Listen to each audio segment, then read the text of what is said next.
This is Dan Schneider. On this Dan Schneider video interview, it's another of my Actors on Acting series. The man before you is Leigh McCloskey. He's an American actor, author, and artist, and the conversation will begin in a moment.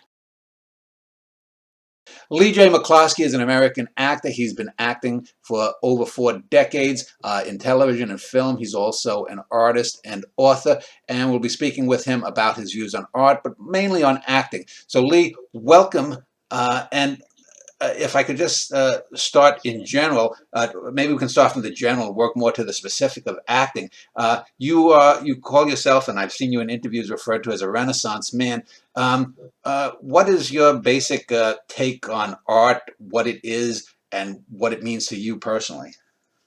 I think that over the years, art for me has really come to mean a relationship with the creative spirit, meaning that it's not so much a matter of the form as the expression. So my acting and my work as an artist, my work as a writer is all really part of a creative tree. One thing feeds another. And one of the reasons why I use Renaissance as my model, that in the Renaissance we have the polymath, meaning that essentially the philosopher, the inquirer, used different tools to ask different questions. And in a way, we look at theater and we'd say, well, theater asks questions in a certain way, a painting asks questions in a certain way. But when they're creative, they're asking questions that are really meant to inspire us and to take us deeper into, as I say, a relationship primarily with the creative spirit, because this, in a creative act, is what mentors us, because we never really know how to do something. So we have to dive in and allow it to mentor us. This has really been, I'd say, my motivating force over the years. I've often talked with people, young people who contact me on my website about art. And I think one of the things that I always said to people is that I think there's a tendency to fall into the cliche that art asks questions, whereas I would say that if you're talking to Herman Melville when he's writing Moby Dick, he knows the answers to the questions he's asking. You have to get that. And an artist is... The artist ultimately is trying to convey little bits of reality, make them more bite-sized so that the average person can get them. Art, in other words, translates reality. What do you think of that approach towards art? Well, I think that's true. I also think that, like music, there's a lot of different motivations behind why someone picks up a brush or a pen, and they're all valid. So it's not really a comparison. You know, I really found for myself, though, it was much more about how do I make sense of inner turmoil? How do I language the things that, especially as a teenager, were going on inside of me that had no way to be, you know, my joke is, it's the conversation that begins with, I know I'm not crazy, but.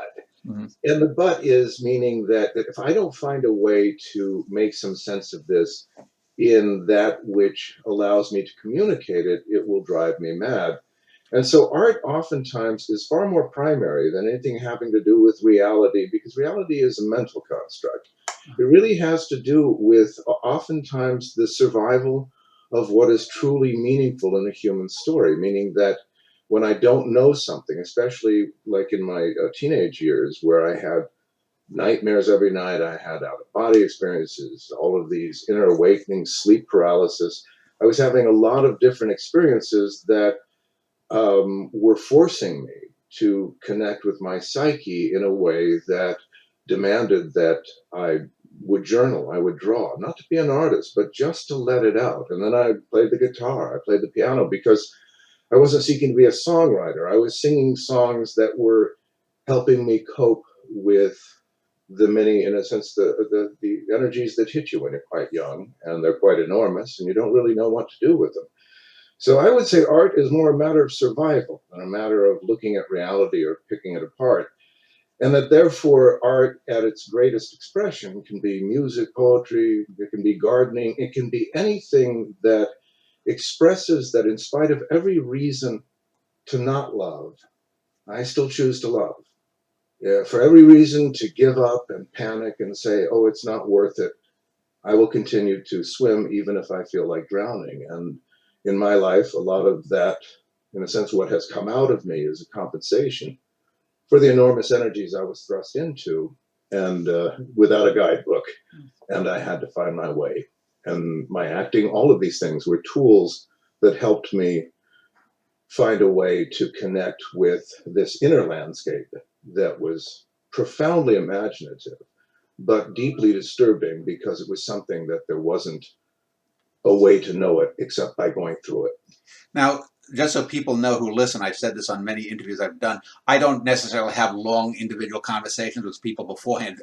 Often, 99% of the time, I'm speaking to someone for the first time in depth. Right. So if I say something to you and you don't want to answer, feel free to deny it, but to say no. But the way you were talking, and I'm 55, I spent 35 plus years in the art scenes of New York, the Midwest, and online. Did you ever have suicidal thoughts? I mean, you know, I learned early on. I had a compelling feeling of everything collapsing at about 14, and it was a critical moment in my life because there was a realization. I don't really want to go into the experience, but there was a realization that it made no sense, because if one felt trapped or inundated, that to simply do away with oneself was no guarantee that that would stop. It's a bit like Hamlet saying to be or not to be. That is the question. And thinking at the same time, in other words, am I going to sleep or am I going to dream? Because if I dream, this is where the nightmares come. So suicide, when you come to the edge, in a way, is a door that I would not pass through. But I think to know that at some point in one's life, because we do deal with despair, we deal with anxiety, we deal with inner energies that oftentimes drive us in ways that are very compelling. And it's a bit like having a rocket. You have to learn how to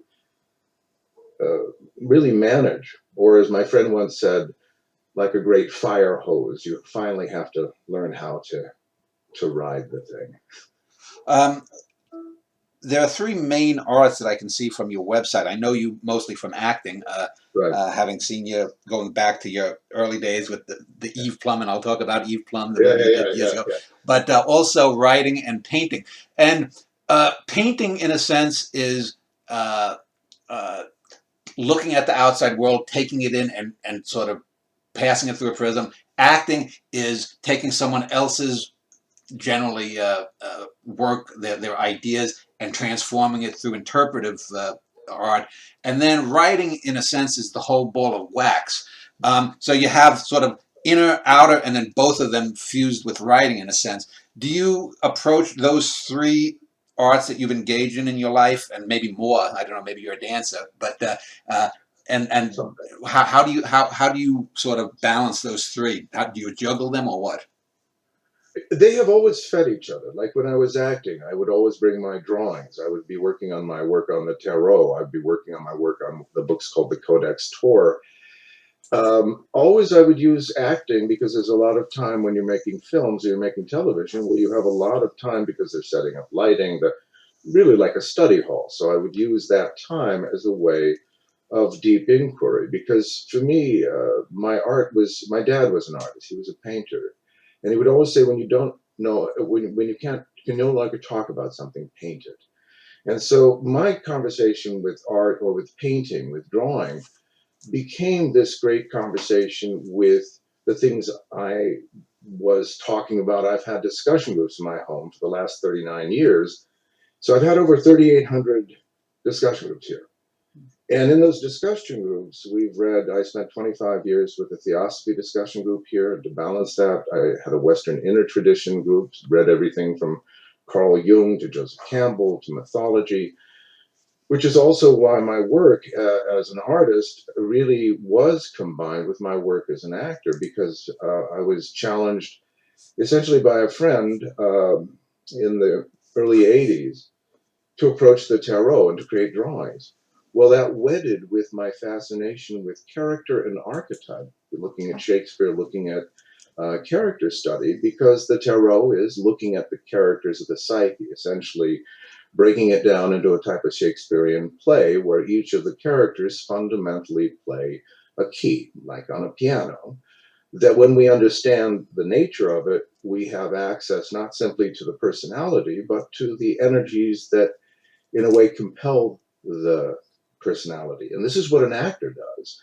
An actor looks into the psychology of another, becomes the psychology of another, a bit like shapeshifting in the old days, because we learn that you cannot enter the question by judging it from the outside.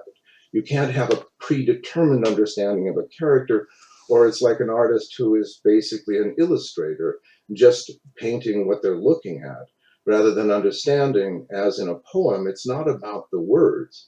It's about the unique vibration the words will express through that individual. That's why one actor's performance of Hamlet, per se, and another actor's performance of Hamlet can both be quite brilliant. They'll both be quite different.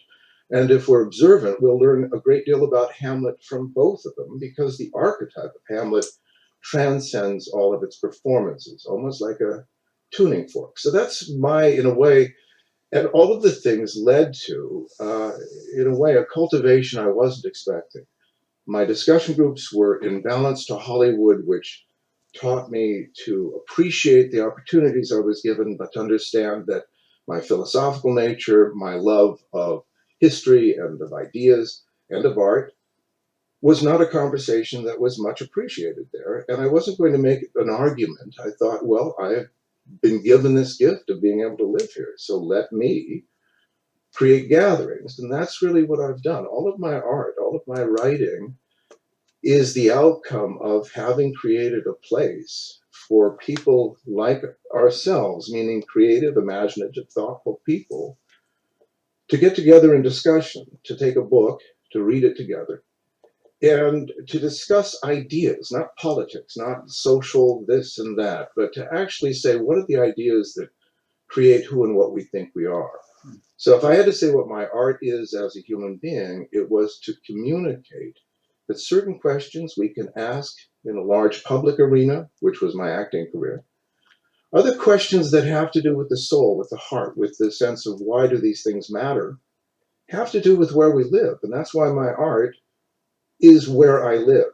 It's never been for what does my neighbor think, or trying to be an artist in the art world, because the art world is like the fashion world is as Hollywood, meaning it's a commercial world looking for things that sell. But that doesn't do us much good when we're trying to solve the problems of the heart. So my art, in a way, takes us back to the truth that the creative in us just uses different tools to express different perceptions. And then we write them down, they become fixed.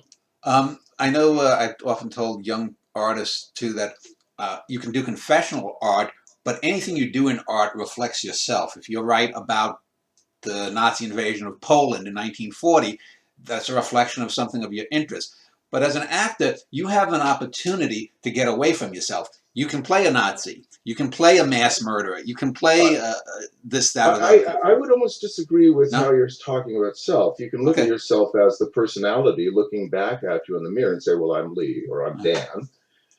But the point about acting and about the self is you can look at the self with a large S. In other words, my hieroglyph of the human soul, my painted library, which is my home that I began painting as a spontaneous outburst on 9/11 when the towers came down in New York, create a different, in a way, a different relationship that is looking at the self as when we stand in a library. Because I always wondered as an actor, why, if I'm playing a murderer or a cruel being, I'm neither a murderer nor a cruel being. But once I allow, like a radio, these qualities to step into my consciousness, I still know that I am not a cruel being, but the character I am is. So essentially, it's not putting on a mask, it's more like a dancer saying, I'm allowing the music to enter me. I'll allow the music to pass through me. The music has its own etiquette. As characters have their own placement in the body. I've played characters that I would say exist in the groin, some that exist in the gut, some that exist in their head. But they all are essentially, and this is what the tarot taught me, that when you stand at the hub of a wheel, This is where the spokes of the tarot, you have 22 different spokes, 22 different characters around you. Well, you're at the hub. So you can enter the Empress, you can enter the Emperor, you can enter the Devil, you can enter Justice. Just as an actor would say, I can enter Hamlet, I can enter Richard III, I can enter a television show, because these are just different spokes of a larger expression of who and what I am. Most of us, because we're not actors, stay contained in the personality.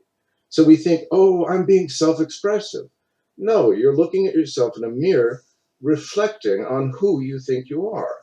The question that, and this is why I think acting should not be taught as a profession, but as a way to enter the psyche, to put on another character, to feel the truth of that character, because once you feel the psychological territory, let's say, of that cruel character, you begin to understand why many in the world view the world as something that makes them cruel. Like I played a character, Damien Smith, on General Hospital, that I, interestingly enough, 25 years ago, modeled after Donald Trump. And then I spent 17 years working on the tarot archetypes, which inadvertently are also called Trumps. So I have to say, I live in a more symbolical universe probably than most people, because everything has taught me to not over-identify with what I think of someone else, but if I wish to know how another is motivated, like an actor, I step into that persona. It informs me. I don't judge it, and therefore I'm able to express it. And this is why I think the self has to be looked at as the library, and who we are is a unique book in that library. Because the whole point of our DNA now, we know scientifically, is we are holographic. Each of us contains the story of everything in our genetic code. That's exciting, because that helps us understand why actors can play a full spectrum of characters, be those characters, and we believe it absolutely. And yet they always go home and they are themselves, except for the ones that, like Peter Sellers, never quite get home. So you are always Leigh stepping into another role. You're never stepping out of Leigh to become something else. Yeah, exactly. I feel more like, rather than in a reflective sense, more like a tree stretching its branches into a different territory. And that helps me not reject the character. Like my Damien Smith fascinated me, because if I had to say what he taught me was I was a nice person before I played this character. And he said, no, no, no, Leigh. And this is this inner conversation. It's not about being nice. It's about being good. Meaning a good person is able to say the truth when they need to. A nice person is afraid of offending somebody, and they become very weak because of that. And he said, and it's very true, because I was looking for a model about what is it in the contemporary world, in a way of looking at it that allows somebody to be what we would almost say a type of very effective shark. And so I learned a lot about that this character said, listen, I'm not asking you what you believe, what your moral structure is. I'm asking you, are you effective or are you not effective? If you're effective, you're on my team. If you're not effective, God bless you, but I'm not interested. In other words, it's a way of doing and being that also, if we are understanding the subtlety, it teaches us. I've learned a lot from the characters I've played. They've stretched me. They've made me really appreciate why, as I would say, my Damien Smith character taught me that what does the world look like if you cannot love? So it sounds to me, and we'll break in a moment here once we get through this. But it sounds to me that what you're describing is that an actor, or at least a good actor, you, Leigh, almost becomes like the homunculus in the myth Yeah, of the homunculus in the back of the mind, guiding the outer being. So you are the homunculus that animates Damien Smith or any other character. absolutely. Because it allows us to have a symbiotic relationship, meaning to enter the reality of the text or the play, to really give oneself holding those energies. And what is very reassuring, to not go mad. This is one of the keys that my work has really gotten to, is that I've been really come to understand that one of the great fears in humanity is the fear of insanity, meaning this will make me mad. If I allow this in, it will pull me into madness. And this is one of the great bowels of acting that I think is so important in school, if it were taught, is that in ancient times, we would always use masks, we would tell stories, we'd become other characters, because they would say that if you can play those other characters, like I said about roles that have expanded me, you will understand that who you are is also this greater pattern, these other characteristics. Because many of the things that hold people back is this restriction of, I am not that. And to me, the creative act is not the teaching act, you must be this way, but the inspiring act that says, I'd like you to trust more Hmm. this capacity in you. Well, Leigh, I want to pick up on the idea of the homunculus. And the reason I do so is a couple of actors ago, that when I interviewed this fellow named Lawrence Fuller, I had mentioned that in some of my early acting interviews, I spoke with a few character actors who looked at acting more as a profession. And they would say, you go in, you do your job, you act as a professional. They say, hit the mark, do this, that. And that in and of itself, you get good at pretending. Then, of course, there's the method actor who has to embody it, has to lose 60 pounds for the role, has to grow a beard, has to act like a crazy person under the Mhm. Golden Gate Bridge or whatnot. So it sounds to me like you're somewhere in between those sort of two extremes. The person who just comes in, gets the paycheck and pretends, and the person who has to live every minute for 6 months to get into a character. Well, I think it really is also site specific. Some characters, I almost call it mannequin acting, meaning there really isn't much meat on the bones. And that is, how do I navigate the furniture, say the lines, deliver the what's expected, and do it without looking too bad. And the other is where you have time and you really do have a character that demands a type of deep introspection, but also hopefully the time to really rehearse and ask more and more questions, because the deeper you go, the more the character expands, the more it begins to become self-informing. But I really do feel that part of my approach to most everything is that it's a bit like classical jazz, rock. It's that feeling that I can approach certain things in certain ways. Certain things really want me to slow down, to go deeply into connecting, and other things really, like a lot of times when you're doing daytime, you really are being asked to deliver, let's say, 7 scenes in a day. And that's where you're lifting up into a type of combining of these things, because it's not that you're losing your character, but you're realizing, almost like it's an opera, you've got to stand up and sing as that character. So it forces you to be, in a sense, hit your marks, know your lines, be prepared, and do it in one take. So that's the key. Um, Let me just back up a little bit, and you were talking about the tarot and theosophy and Jung and all this stuff. It sounds to me like you've created sort of your own salad approach to life. That you take a slice of Jung here, a little bit of that there. Now, some of the stuff like theosophy. A lot of people will look at that askance. They'll think of Madame Blavatsky and they will immediately think of spiritualism and ectoplasm and this kind of stuff. Um, uh, is when you talk about all of these things such as that theosophy and tarot or whatnot, is there what is the thread that wraps them all together that makes this salad a unified whole for you? Well, I would put it this way. At this point, I feel, in a way, I've tossed a lot of salads, but essentially, it's turned me into a librarian, because I was interested always, and I think this is the theater element, in how do we tell stories that include all of us, that aren't at the expense of any of us. And I was, from my teenage years, I was always compelled, because of inner experiences, to realize that life was far more like an episode of Twilight Zone than Father Knows Best. Mhm. And so, because of these strange states and because of my acting, I always asked questions that weren't about how do I believe in something.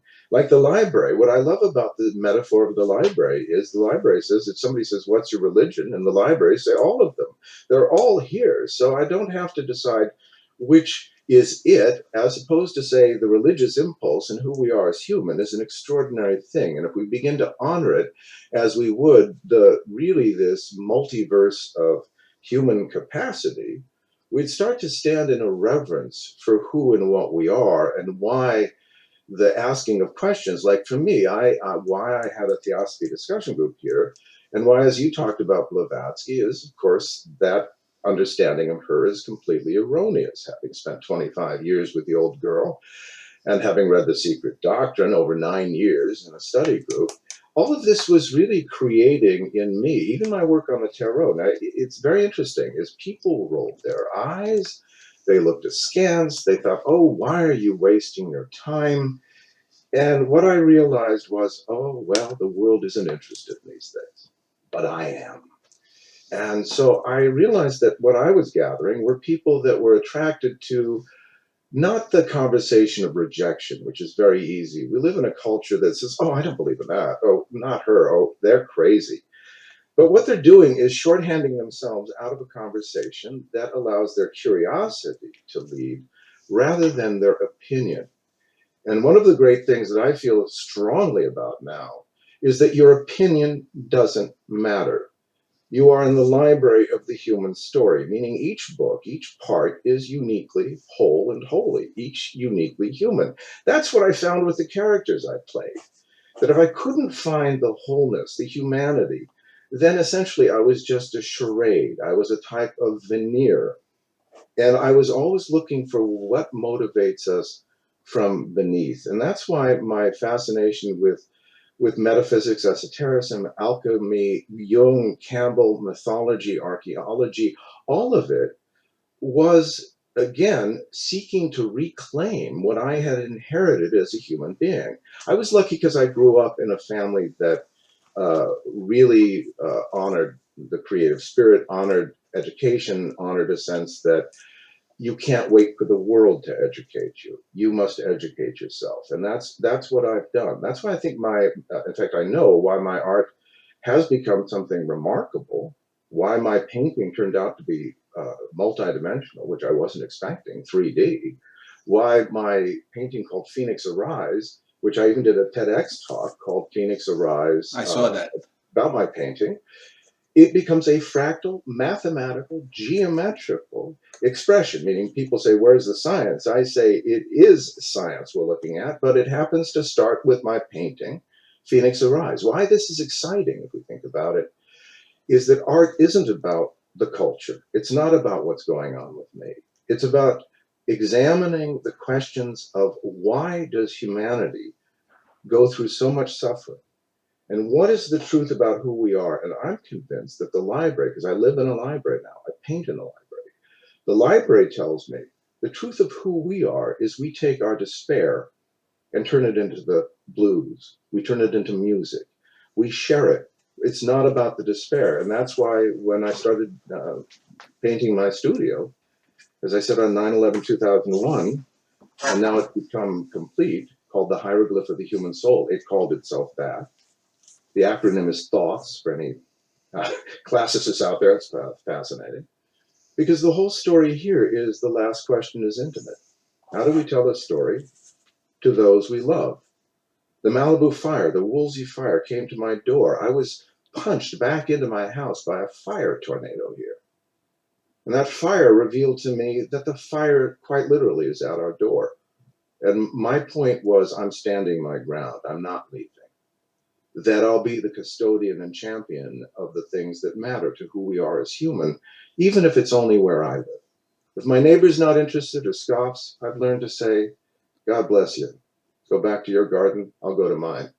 And I've spent a lifetime really cultivating these things. So I'm very excited that I can finally look at people and go, well, after 25 years with Blavatsky, talk to me about what she has to offer, not people who've read a paragraph and said, I reject this out of hand. That's why my tarot is what it is. It was actually reviewed as possibly the most significant contribution to the tradition in over 100 years. And why I say that's probably true is it didn't come out of a conceit that I knew what I was doing, but like an actor entering an impossible role. It mentored me, it taught me that we are so much more interesting than we think we are as humans. but we have to ask the questions, and we have to trust that we are the technology. That's what my work is. Well, I want to go off just on a little bit of a philosophical tangent, and for those people wanting to know about the acting, we'll get to that, I promise. But Yes, exactly. I did Dallas in the early 80s. Yeah. Well, I wanted to just pick up on some of the things. I want to ask you a couple of questions because some of the things you stated, I think, beg the question. And I don't. Again, this is not acting specific, but do you consider yourself a materialist philosophically, and do you believe in free will? I would say, in philosophically, that I am an inclusionist, meaning that that materialist is that matter defines consciousness. So no, all form is a symbolical expression of mind. And this is why, to a great degree, even in my wiki page, there's this story of my work is visual philosophy, meaning that I'm not making this up. That, as we know, the expression that when let me draw you a picture, let me paint you a picture, this is the level that finally said, here, let me paint you a picture. And being an actor, it was my capacity to step to the side and be more fascinated with what was coming through me rather than trying to articulate something intellectually that I thought I knew. So I almost feel like I've been living inside of a great jazz riff of consciousness that is trying to say philosophia, meaning that let us get back not to philosophy, which is the arguing and this nonsensical debate over my opinion trumping yours, but actually philosophia, the love of wisdom. And the love of wisdom is a nourishing meal. It's that which, and this is what I learned from theater. This is why I use theater as my philosophical example. In theater, it's about ensemble. In theater, it's about your character is not my character. So we're not going to try and impose our characters on one another. We're not going to change each other. We're going to trust each other. And between us, a synergy will occur that is neither one or us, and we will both be surprised. Because in that spontaneity, if we're observant, we'll be taken somewhere that transcends anything we thought we previously knew. That's why, as you can see, this is a relationship. And that's why philosophically, I really have gone much more to a much more, in a sense, timeless model of philosophia. Let us seek the heart of wisdom. Let us ask the questions that, because for me, 9/11 was the moment, and I likened it to when Michelangelo is at the Sistine Chapel, he's shouting at the Pope, he's shouting at God, and on 9/11, the twin erections of money and God, these vaulted senses of I have more than you do that have lasted hundreds of years in my story, the symbolical theater. When those pillars come down, when the towers come down, when they collapse, when money and God no longer raises above others, the story in when I began painting, I fell on my knees that day like everyone else because I felt profoundly hated. And I was triggered by a profound grief and despair that this way of being and thinking, these false erections of I have more than you do, only lift us off the ground. And I thought, and I knew that the people jumping out of the windows didn't want more money. They didn't want a greater portfolio. They wanted to hold their wife or their children or their husband. And in that despair, I felt this crushing sense. I didn't expect I would paint my whole studio or spend 20 years on, painting it.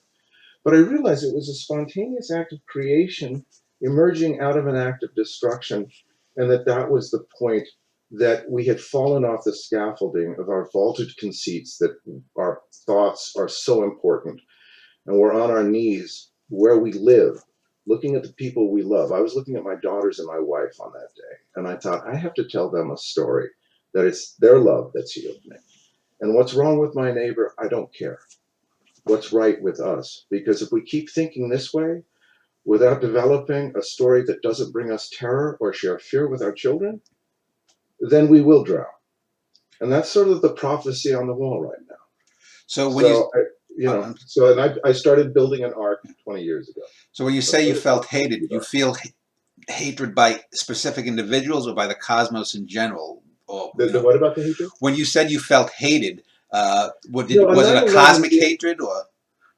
on 9/11, it was a feeling of, it was the recognition that the wave of hatred, I felt that everything, and suddenly I felt in a way my collective uh, self, because I felt profoundly hated that everything that I represented was to someone else evil.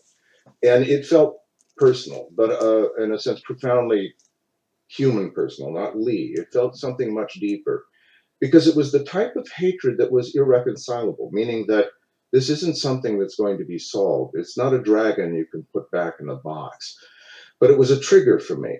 And because I love history, I realize these are always the triggers in history.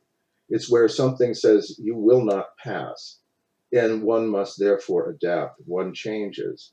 One falls away from the old ways and the old assumptions. And for me, I think it was a falling away of the veils over my eyes, because one thinks, well, I'm a nice guy. They must like, and it's not at all about that.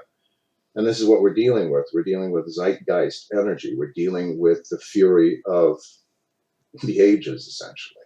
So did you feel the hatred as a representative or a symbol of white male imperialism, American capitalism, Hollywood elitism? What? No, I didn't. No, not at all. No, I felt it was the whole Western Oh, civilization. okay. No, I felt it was thousands of years old. Okay. I didn't feel it was contemporary. All right. I felt, in a way, it was like when the comet hit Jupiter, the Yeah, yeah, Schumacher yeah, comet, right? yeah. The Levy Levi Schumacher. Schumacher. It 4 billion years had been floating through the cosmos, and when we were alive, it hit Jupiter. That's what I felt like. 9/11, those twin towers, the perfect symbolism of the two greatest directions. These stories of money and God being struck down. Now, that on 9/11, one can just sort of dismiss the symbolical theater going on. But for me, in my tarot work, which is archetypal and mythic, my world, like the World Trade Center, my world archetype drawing, you can Google it, you look at it, it has twin pillars, twin towers in it, and it's dated 9/11, 1986. So essentially, this is the mythic prophetic, which in our culture, because we're materialistic and fatalistic, we don't understand the energies that are motivating the outer story. It's funny, people do dream work and they know that it's a symbolical story, but then they look at the world and think it's just a chaotic mess. And this is why, going back to my model of the Renaissance, there was the model of the theater of memory, which is what my work on the tarot is once you understand the archetype, underneath the outer expression, you begin not to be so, in a way, deceived by the chaos and the cacophony of the white noise of human experience. Like you were talking about, what label is it? Is it white male imperialism? Is it the white? That's nonsense. Those are labels that allow us to take sides and feel comfortable. The point is, we are the containment of all of these things. And the only point we can actually attend to is to cultivate. That's why I really talk about being a gardener now. And if people aren't interested in it, then find the people that are, because we change our humanity according to the story we tell and where we tell the story from. And that's why I love artists, because they're the ones that never are rewarded for having these ideas. They're usually shunned, but they end up having to do it because they must. And to me, that's where I say, then we become gardeners and we become custodians. We realize that if someone says this doesn't matter, say thank you. It doesn't matter to you, but it matters to me. And since it doesn't matter to you, maybe I'll allow it to matter to me tenfold. And I won't quit, but I won't try to convince you. I'll grow my garden, and when I'm ready, I'll share it with you. And that's what I've done. That's why I have tours of the house and the art, and I share it now. But I wasn't expecting this. I'm a happy gardener going, I just followed a seed that if I don't tell a story to the people I love, that love has healed me. The books and the discussion groups have fascinated me. But what has brought me home is a story that says, I don't want to leave. And for me, on 11/9, not 9/11, but 2 years to the day of the election, where every neighbor is so angry at every other neighbor, a fire destroys my community. There were 220 neighbors. 180 of them are gone. It burned all the way to my door. And it went around me because essentially I stayed. And because my wife and I stayed, the block remains. So it's not something big. It's the willingness to say, this matters to me, even if everyone else leaves, because everyone else did leave, but we stayed. And that's why it's not about what others are meant to do. It's about, well, what do you do? And maybe don't talk about what's wrong with the neighbor or shout at the TV, but look at the people you love and say, let me tell you a story that helps heal not just you and me, but the human story, because we opt to tell a story that we like rather than, or as I like to say, that allows us to say yes rather than yikes. Just a final comment on the comet. I wonder if there are Jovians, and I remember in the old Carl Sagan Cosmos, he speculated on life in Jupiter. I wonder if the Jovians consider the hitting of Shoemaker-Levy to be their 9/11, but hopefully they survived if they did. Um, I We'll wanted find to how you do. Yeah, I wanted to pick up on free will. I don't know if you know, there's a scientific idea that we live in what's called the block universe, that the block universe being that time is an illusion, and that everything that has happened or will happen from an infinite time past to an infinite time future, in what you want to call it, the metaverse, the multiverse, the omniverse, the universe, the cosmos, whatever, uh, is. Now, I don't know how that would get that way, what architect there would have to be, but that, for example, the Leigh McCloskey life would be from, what is it, 1955 to whenever you died, say 19 or 2050 or whatever. Let's give you a good long life. And the Dan Schneider one would be 10 years later, 1965 to whenever I die. And the idea that some people believe that somehow souls can come out of the block universe, and if you wanted to have the Leigh McCloskey experience, you could live your whole life. And in other words, you are more like the roller coaster than the car that's on the roller coaster. That is set and it's there. Now, I personally don't believe in that. I believe we might have what's called a growing block universe, meaning that the past is fixed, but the future, you have free will. And if 3 years from now you get an idea and it's to write some philosophical tract that you think is going to change the world for many people to come, that's on you. That's on Leigh. That isn't pre-planned. That comes imminently from Leigh McCloskey, not from anything else. So what is your sense about free will? Do you believe that you are fated to do this or that? Or does Leigh McCloskey, are you not an actor in the professional sense, but are you an actor in this grand stage of reality? That's a very good question. I would answer that as we are artists of consciousness, meaning that we are learning, like all creatures, the utilization of our own technology, meaning how are we wired. And one of the great keys for me, because these are questions that in discussion group we've dealt with for many years as well, that I was fascinated with these possibilities. And I said, well, what is the nature of who and what we are? And a great deal of the implication of the painted library, this 3D environment here, is it called the hieroglyph of the human soul, which is the picture book, essentially, of the human soul.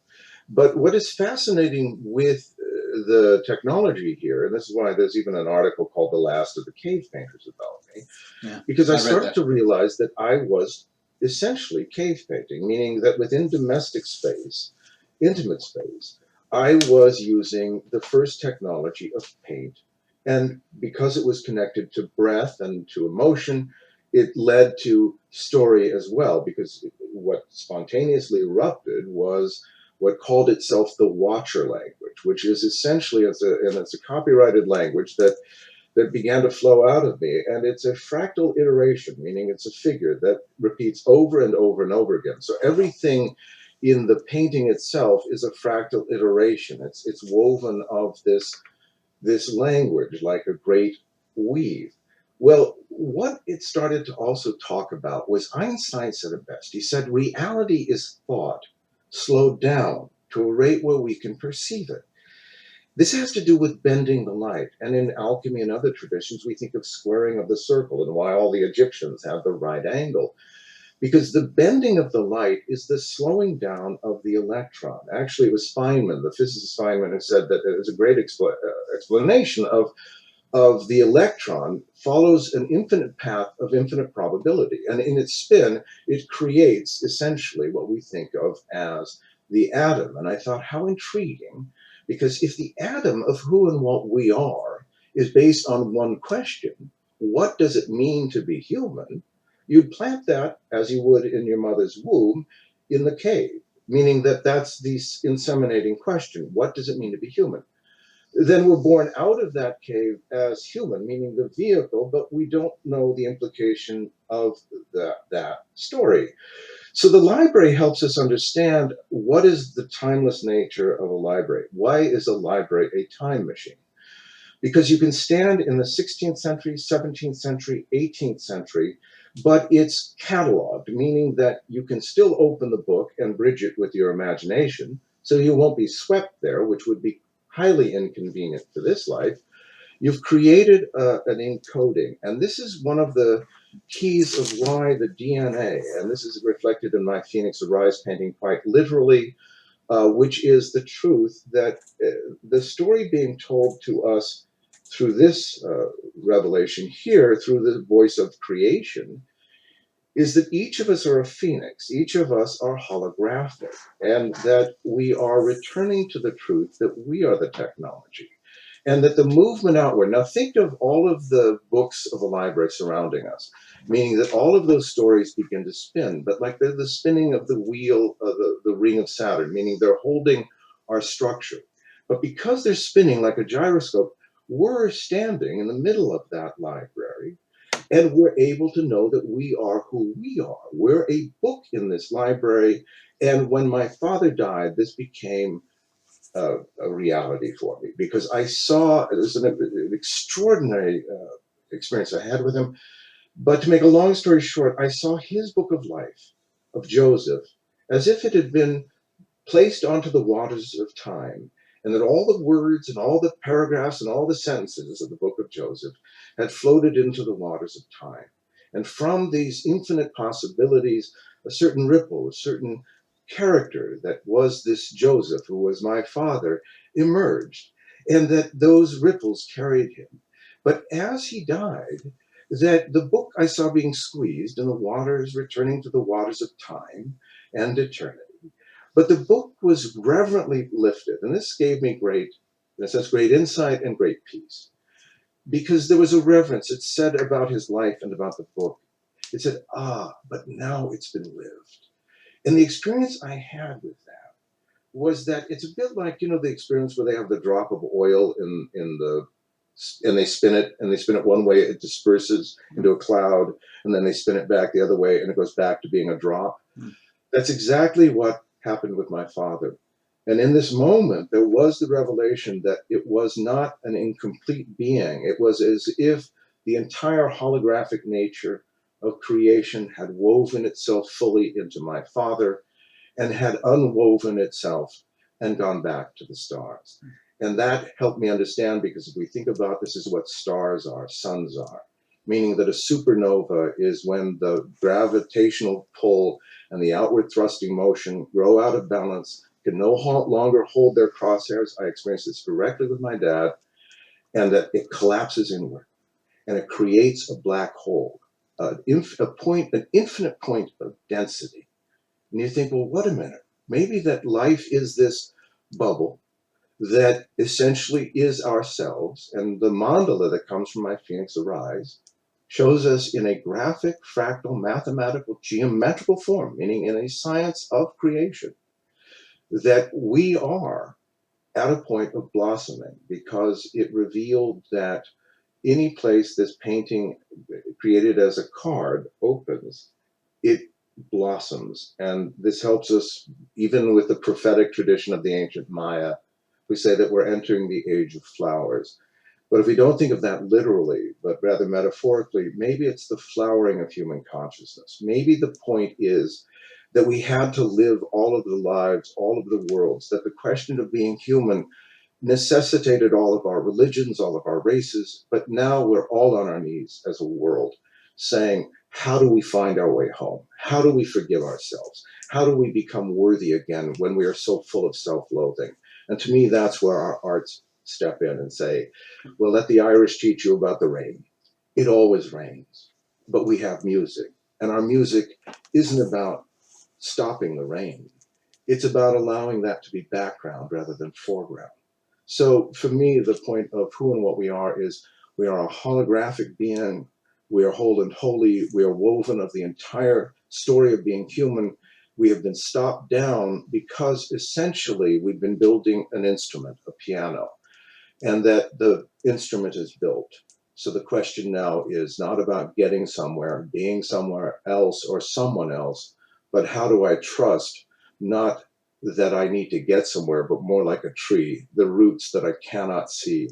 How do I grow out of this sacred ground of being human? And when we even ask the question that way, the library, the ancestors say, now you're getting it. You don't live that long. Think about totem poles, right? Why do all of our ancient stories say you grow out of the shoulders of those who come before you? So let's turn away from the mirror of self-reflection and opinion and self-loathing and turn back into the conversation, not of AI, artificial intelligence, but AI, ancestral intelligence. Because the ancestors say, do you really think you're separate? You're a living tree. And that's what my home taught me. That's why my work is in the domestic space. It says, I love this place. You don't have to, but I do. And that's enough for me. Um, My story. some some people, from what you're talking about, it reminds me of when people talk about what's called the river of self or the ship of Theseus. Also, the idea that a being is actually more of a verb than a noun.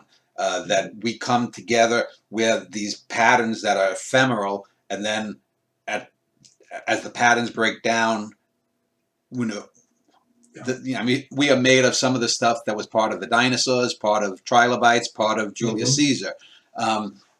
So, are you sort of, do you connect with that idea that human beings are more or less these ephemeral verbs rather than nouns? We are verbs. And the great thing, essentially, we're magnets, almost like magnets dropped in magical water. And what gathers around us is and are the qualities we think of as ourselves. The genius behind the Phoenix Arise painting is it actually suggests what Pythagoras talked about, which was that God geometrizes. And we contemporaries don't ask what God geometrizes because we think when he talked about math, he's talking about number. But he was talking about archetype, about creation. God geometrizes creation. And the genius here, because it wasn't my invention, it was what was revealed through this art, my Phoenix Arise, is that each of us open with unique geometries. So your geometry is different than mine, but it's based on the same unifying principle of the one, the phoenix. This is why even in ancient times, an initiate would never teach anything other than whole numbers because all philosophy is based on whole numbers. Because 2/3 of a dog is a dead dog. Anything having to do with life has to do with wholeness, holistic, holographic. Do you see? This is the relationship I'm finding more and more that if we understand this, then we begin to see that it's not about a story about incompleteness, but unique geometrization, unique expression of this greater primary source of what does it mean to be human. Yeah, you mentioned cave paintings. It got me thinking about Werner Herzog did a documentary film a decade or so ago. The name the name slips me, but I've seen it where he goes to a lot of the caves and sees the paintings, and you can see, where the cavemen, spat out some liquid and they made the handprints. Now Yeah. we don't know necessarily. I mean, we can infer that they were painting about hunting the mammoths or this or that. Do you, as you project outward, you talk about these sort of universal truths. Do you think that there would come a time, though, that your art, or my art, or Leonardo da Vinci's art, or Shakespeare's art, or Charlie Chaplin's art is going to seem as enigmatic and as hermetic to, let's say, if humanity advances, or if there are other beings out there that come upon the ruins of human civilization, and they'll be like, what the hell are these people trying to say? I mean, is there something hermetic about all art, or do you think that there's some underlying I don't know if I'd say depth, underlying uh, fluid that Yeah, connects art yeah, to I all think minds. there is an archetypal underpinning, which is why when you look at everything from petroglyphs to African art to all of it, you realize that there's a coherent uh, archetypal or mythic level. But here we have to really agree with Joseph Campbell, who says that invariably, whenever we lift out of one culture or one time the art or the ideas of another culture or another time, invariably we won't understand the context. But I think the creative, if you think of it more like, yes, invariably we will not be interpreted the way we thought we meant it. But in a way, a lot of times, as we know, the misunderstanding or the fact that we can't actually reconnect to, well, what does this mean then? Like I've studied a great deal of the alchemical tradition, Hermetic tradition, that you can look at it historically and you say, well, in 1300s and 1200s, how did these things look? And that's where I think that we're uh, in a way looking at a transposition or a migration of ways of expressing ourselves that do become reflective of the culture and the time, the languaging of the time, that tells us more. Like we'll be able to see sort of historical footnotes that certain time frames of art, furniture, all those things, and they take us to a particular time. They freeze us in the 60s or in the 70s. They freeze us, but once those are all frozen, God knows what they'll make of it. Um, I would just want to end this segment, and this is the first hour, and then we'll go on to the acting more specifically.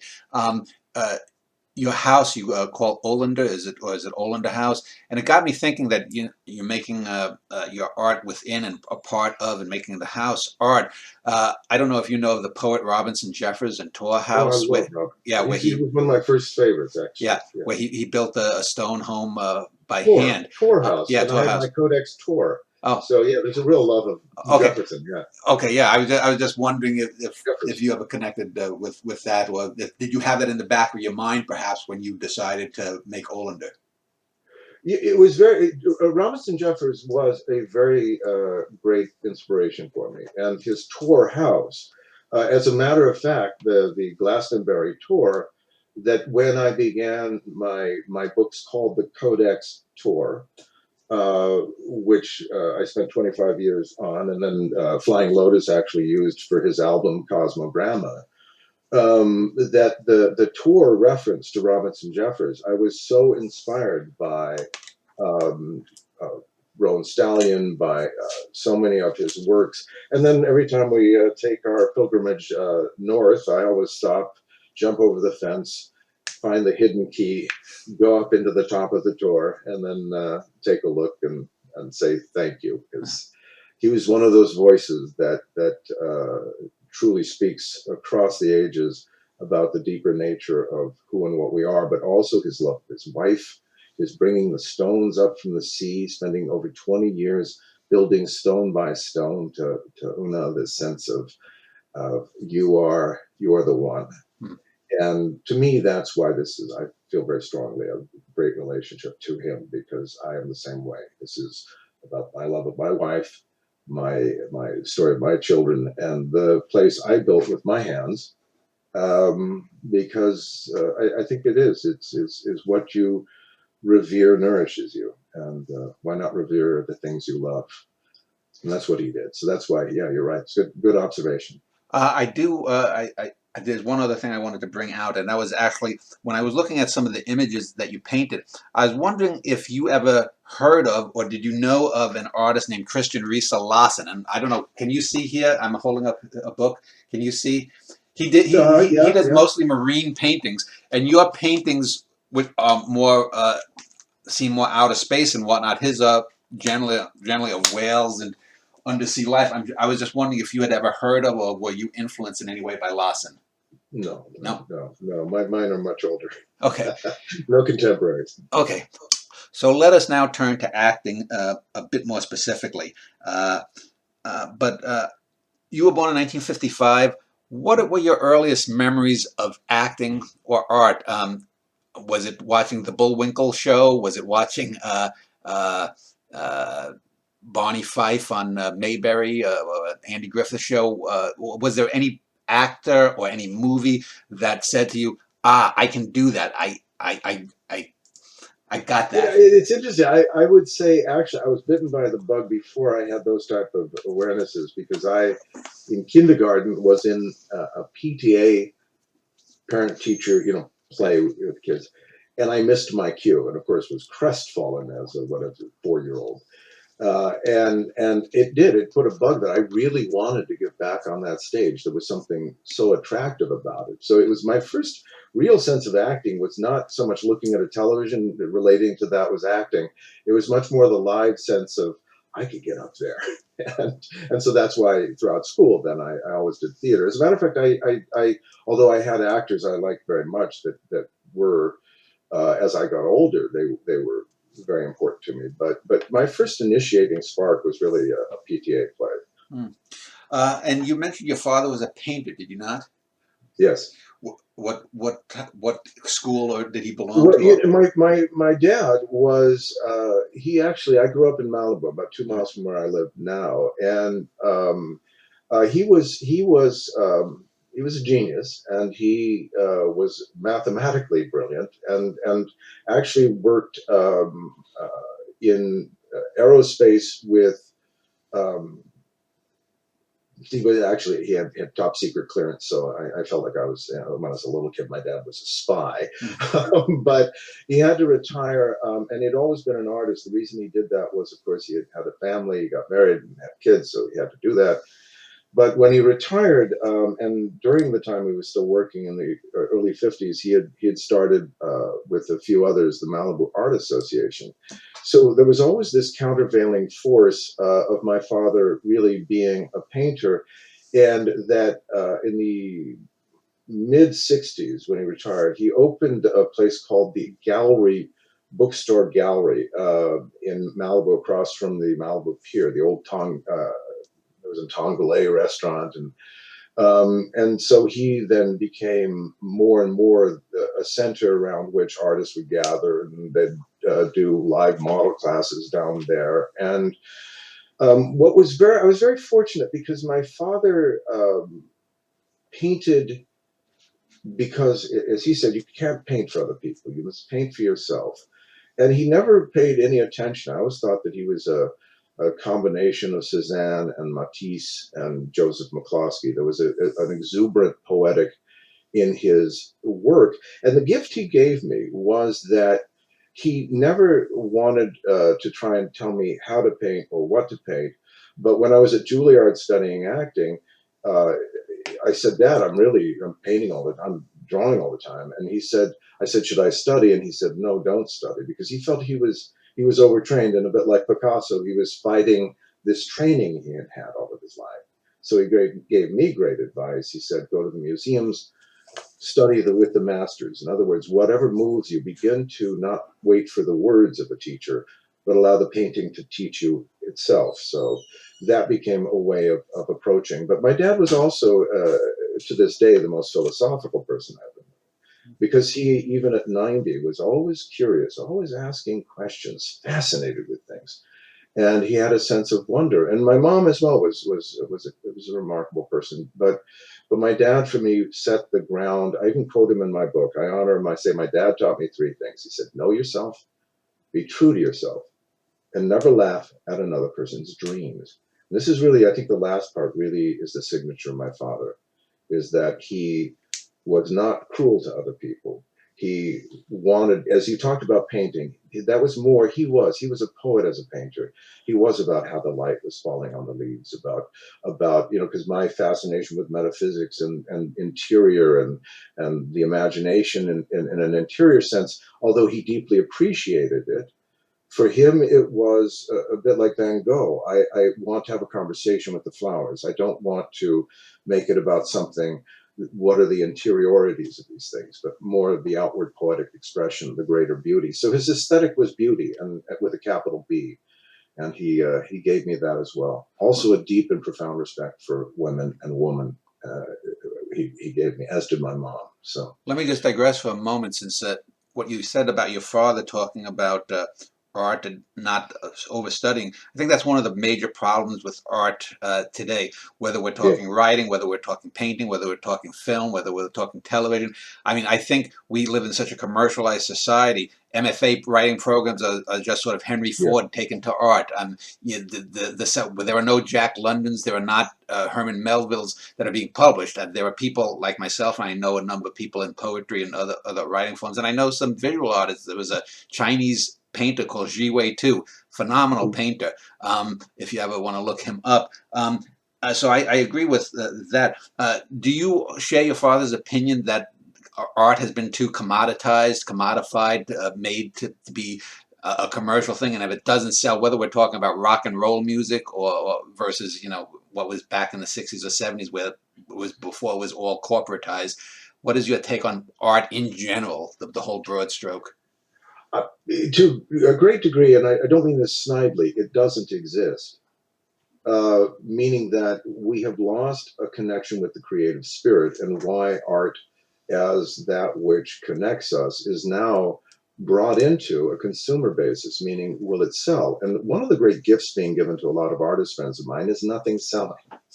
And when nothing sells, you stop trying to placate or sell to an audience that neither Freedom, really and you exists. get And freedom. you're free to say, it's almost like we all have to think of ourselves like Van Gogh. It'd be great if I sold a painting, but you know what? In the meantime, I have to do the painting because everything has been. I mean, the accountants of the imagination, the bottom lines, people are exhausted. When I do art classes, I always say this notion of branding, of demographics, where's your audience, so kills any hope of having a relationship with the creative spirit because it's saying, I need you to figure things out up front before we even enter into this conversation. And that would be like an actor saying, well, I'm not going to study the character, I'm not going to assimilate the character, I'm not going to rehearsal, I'm just going to do it. And that is impossible. But we live in a time where, beginning in the 80s, when Jasper Johns' painting sold for millions of dollars and originally had cost hundreds, the Wall Street guys got involved and said, whoa, that's a return on your capital.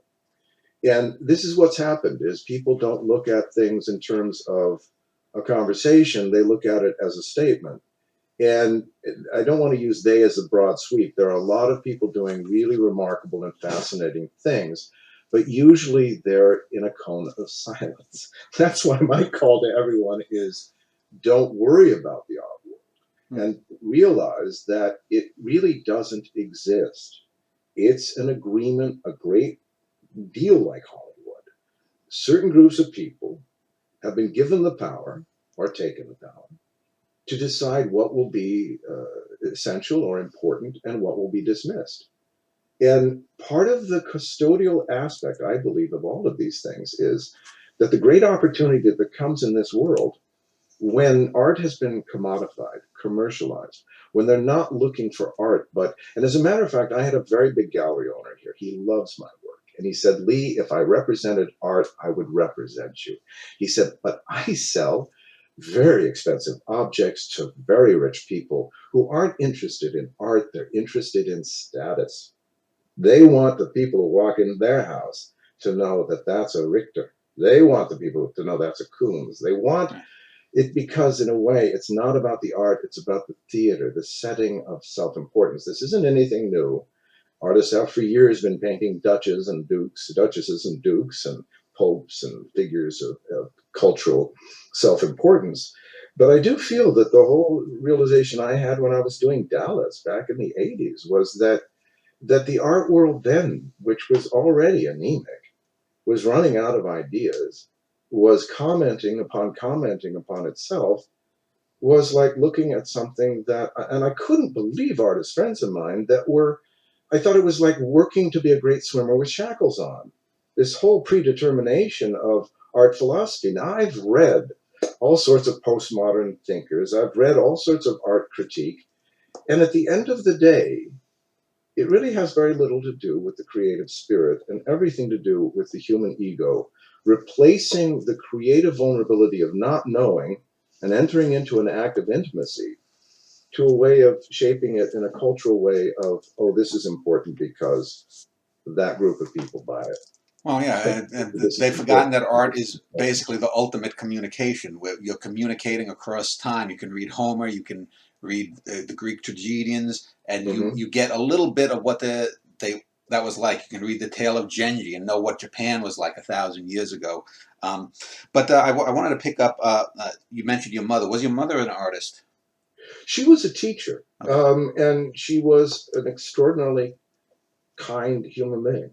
But she was also a very curious human being. So she was always taking classes. She was always, uh, both of my parents were always improving themselves. I mean, they never stopped and sort of just watched television and just hated the world. They lived their lives. And I really feel that my mother, the great influence she had was she made me quite chivalrous. And I feel that one of the great problems in our culture is that we have no manners. Mm. When people want to understand the nature of acting or art or creativity or theater, it's about manners. It's how do you treat these energies? They're not made up. It's about, and we have, again, because we have science and religion and really what I think of as those standing on the outside looking at these things rather than on the inside experiencing them as a type of direct knowing. Um, so let's go to your first acting roles. Was it on stage, I presume, other than your 4-year-old play? Was it in junior high? Did you act in West Side Story or Guys and Dolls? Actually, yes. In junior high and in high school we did, of course, Carousel. We did Moliere's Tartuffe. Yeah. We did. Trying to think of other things. In grade school, we did Robin Hood, and I in sixth grade. And this, of course, this was the capping of why I said I have to do this. Is I played the captain of the HMS Pinafore in Gilbert and Sullivan's Pinafore operetta, and I loved it. And actually, I missed my sixth grade education because I was playing the captain. But it was a wonderful production, and it stayed with me. And then emceeing things in eighth and ninth grade, being the head of the drama, it just started me on a life course that took me to the outsiders, meaning the people that didn't quite fit, and at the end of the day, I realized how much I enjoyed the people that didn't quite fit and had to find some way to put their strangeness into theater, into story. So a lot of actors that I've interviewed have claimed that stage acting is the sine qua non of acting. It's the oldest form of acting versus, say, television or theater or even radio acting or commercial acting. Uh, do you? Some of them sometimes it almost sounds like a bit of snobbery, but others seem to be more genuine in that there's the spontaneous thing. If you're in theater in the round, you can't ever relax because there's always eyes upon you, rather than if it's in a regular stage setting. If you had if someone came to you and said, listen, you could have 6 months in this great theater role, you could have a hit TV show for 5 years, or you could have a blockbuster movie. Which of those roles would you take, just as an Hmm. artist, creative? Would it be the stage? The last stage I did was about, I think, 2006. I played Tregorman in the Seagull at the Odyssey in Santa Monica, and that was great fun. But it was quite exhausting as Yeah. well. In other words, it takes so much of your time. It brought me back to why it's a type of all-consuming passion. Um, the thing that I feel is that actually the different mediums are satisfying in different ways. Mhm. Like a play, what is great is every night you re-enter the characters. So it's like honing a painting. You find different things. So it's a type of ongoing conversation. And it's fascinating because there are times where the character just lights up and you wonder, well, what was that? So that's the conversation of character study. But what really is lovely about film is that you can work tremendously intimately, meaning where you're not projecting, you're Right. not thinking about, sort of getting to the back seats. You're allowing this sort of very intimate relationship to be explored. So I like all of them. It's almost like people ask about my painting, about oil and acrylic. That I loved oil painting, which preceded my work in the studio, and I had to go to acrylic because it's on the floor. You walk on the painting. So and the things I miss in a way like theater, I would say I are like oil painting. I miss certain things of the immediacy and the sensuality, but the other things that like with film or with, let's say, daytime, you're working so quickly that it's almost like the quick sketch artist in you. It comes out and goes, "Hey, I can do that," and it is. It's almost like a quick thing rather than a theater thing where you're really able to go deep and ask questions. How do you judge a character when you get a script? And is there any type of character or a specific person from history that you would not play? And I ask this because a few of the actors that I've interviewed have been Christians, for example, and they have some prescriptions against certain roles that they would not take, for example. No, as a matter of fact, probably I've played some of those that would be questionable. No, I don't feel that personal sense. I don't think the actor's job is to critique the characters. I really don't. I think that if you're in a play, you're servicing the play. And I mean, I honor anybody's choice. I won't play that part. Is absolutely fine. But no, I actually am more attracted to the things that are very far afield from myself, meaning that which is going to emotionally or psychologically demand that I explore areas of my psyche that I would not normally go to. I mean, that's why when I did Santa Barbara, I ended up being I was the doctor. I was the gynecologist that ended up being the rapist who was venerating, worshiping his sister who had molested him and made him impotent. So he hated women. It was this character that I thought, what am I going to do with this? It's because I had no idea. So I told Jill, I said, all right. So I just went into the basement and I said, Leigh, eat the scenery, have fun, give yourself to it, because otherwise you resist it. And when you don't resist it, it's a bit like the Buddha said, resist not evil. He wasn't saying, play around with evil, but under other words, these energies flow through you. They aren't real. They are like dark, like bass notes in music. And if you're not afraid of them, they end up, in a way, giving you a deeper humanity, because you begin to see quite directly why the devils are the devils. And they're not motivated by thinking they're devils, but actually motivated by energies and ways of looking at things that shape a world that, from another point of view, we would not see. And that's where I think it's very beneficial. But no, I don't have a type of, I wouldn't do that. Except I did, after I did Inferno with Dario Argento, I would not, because I felt a bit like a tour guide for really gruesome deaths. Yeah. And so I told my agent at that point I did not want to do slasher or Friday the 13th, those types of films. Well, that's why I was asking, because there's a difference. Those types that I don't like. Those types of, when it's just gore, and gruesome and no. Yeah. I stopped that. And there were other things that I said no to.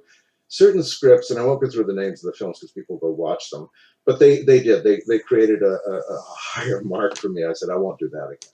So there are things that I've said, but it's not that I've rejected things out of hand as much as I've learned the things I should have rejected. Yeah. After the fact. Because there's a difference between, say, playing Hitler in the bunker, where you're not seeing the bodies and you're just a psychological portrait of an evil person, and, say, a movie like Henry, Portrait of a Serial Killer, where there's more of the gore and the violence and the just indulgence of it all.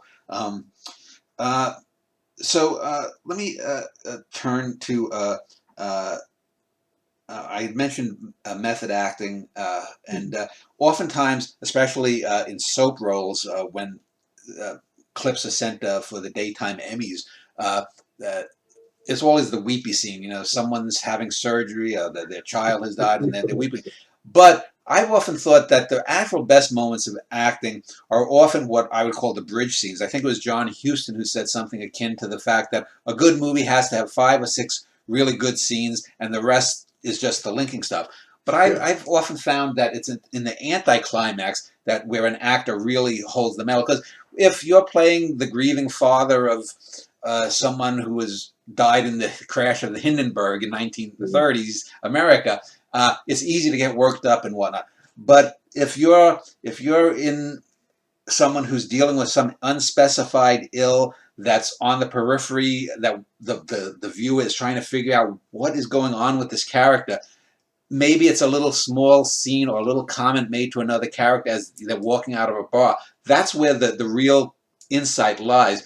Are you more in sync with that kind of thinking, or do you think that it's the big, more You obvious? know, hopefully, in terms of the character expression, is that you're basically a continuum. You know that you're carrying a through line, that you're the connective tissue as the character. So I don't really break it down like that. I think if I were looking at performances, I might look at like those as subtle shifts, and sometimes those are very interesting. I agree with you, but for me, in terms of how I look at it more as a symphonic piece that is just certain things are have a lot of orchestration, other things are very simple. And I agree about things when they're very simple. It's quite that can be quite thrilling because sort of it's very zen. You just hit it on the head, or it hit you on the head. So I want to turn to some of the specific roles, but before I do, I wanted to ask: you have a sort of a unique uh, uh, ability that a lot of other people don't. I mean, people do take home movies, but you can now go online to a lot of public domain sites. I'm sure a lot of television movies from the 70s, for example, have fallen into the public domain, oddly enough. Um, uh, you can go back and look at yourself when you were 20 or 25 or 35, 40. And is there a sense that when you look at yourself, are you looking at the character, or are you looking at yourself, or are you looking at yourself playing the character? At what level do you look at, if let's say you're playing a character who's having an argument with his or her wife, at what sense do you recognize yourself somewhere in there? It's interesting you ask because the other night on Facebook there was a watch party, and there's a group that were at the right age for the film I did called Bermuda Depths, The Bermuda Depths, with Connie Selica and Carl Weathers and Burl Ives. And so I watched The Bermuda Depths again. I think we made that in 1977. Um, and what was intriguing is that I didn't 78, actually, really, it says. I was able to, or maybe 79, I don't know. But uh, what it allowed me to do was to look at the performance, because I didn't say, oh, I was like looking at this young, handsome fellow thinking, my God, I was that young, everything a 64-year-old does. But I was actually able to appreciate the choices I'd made. And because you're writing, people are texting, they're asking questions. It was interesting because I realized how many adjustments I had made to play that character. The same thing, I'd watched Alexander, The Other Side of Dawn, which was another TV movie I'd done, I think that same year or the year before, about a young male prostitute and his just trying to make it and to survive, I should say. And again, I was very interested with the choices I had made, because you have 40 years distance from something. You really don't relate to it as yourself in an Yeah. immediate proximity. You have these vague collage-like memories, and when people ask you about it, you go, "Yes, I enjoyed making it." And you think, "I think I did." Well, it goes back to the river of self thing and the idea that but between 4.5 to 7 years, every atom in the body is replaced. So literally every few years, you are a different collection Yeah. of things. And so, but let me just start here in the 70s with some of the roles you mentioned. Bermuda Depths. You mentioned the Dario Argento film, which I think was also in the late 70s. Mhm. But the first main thing that you got known for, I guess, was your role on Rich Man Poor Man. And Rich Man Poor Man was not, I don't believe it was the first television miniseries, but even before Roots, it was the one that put that format on the map for 20 years before it disappeared. Was that your big break? Did that make you, break you as a name?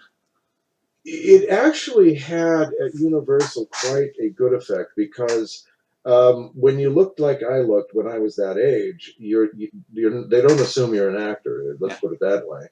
And I basically blew the pants off of the producers. They went, "Oh my God!" Because it was so. That was great because that started a really good reputation rumor about me. This guy has got chops, and so I played Billy Abbott in the first. There was another miniseries they made after, and I think Jim Jordan played it Yeah. in that series. But the original series, Susan Blakely was my mom, and Peter Strauss was my dad, and I was playing again a very erudite, arrogant little prick, but it got attention. It led to other work, so that was a very good. I think I'd done before that. I had done. I think the first thing I did when I got out here, I think, was with Cloris Leachman, Yeah, a show Phyllis. called Yeah. Phyllis. Yeah. And then I did Secrets of Isis with Joanna Cameron, which was a daytime, I mean, sort of a Saturday thing. And Oh, okay. then Streets of San Francisco, and then it was and then came along The Rich Man Poor Man. And so after that, that helped with my executive suite, my first series, which was for CBS, and all of these things had in those days a positive effect on how they were um, getting people to look at me. And you mentioned Alexander, which was a follow-up, a sequel to Dawn, Portrait of a Teenage Runaway, that starred Eve Plum, who is most famous for playing the middle daughter in the Brady Bunch. And that was sort of her, a lot of times young ingenues have to shed their clothes for Playboy to get rid of their image. That was her attempt, I think, to get rid of the Yeah. Jan Brady image. Uh, was that all? That was, I guess, your first, I guess, first major starring role in a movie after Rich TV Man Poor movie, Man? yeah, yeah, that was a big role. And so, let me just ask specifically about that movie. Do you have any memories, those vague memories of that? And why do you think that television movies such as that and TV miniseries as Rich Man Poor Man have faded from the cultural scene? So let's ask first about the actual movie and then the broader question. Um, but well, what was the first question? The first one, what are some of those vague patchwork memories you were mentioning of working with Eve Plum and Dawn?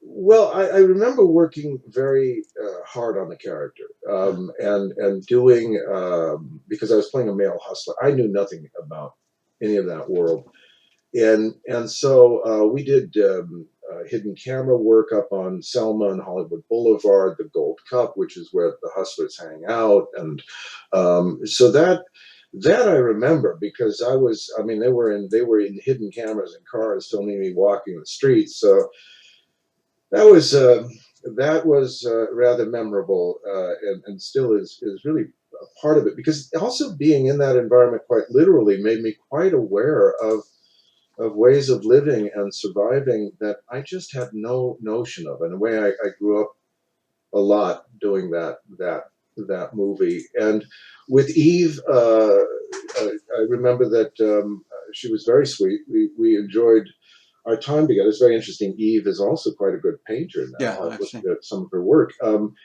And but we were working with a young director named Randall Kleiser, and it was. They even asked me at that time, like the mural in the I'm working on the wall is actually my design for it because they even wanted me to do the art for it. So I designed the mural.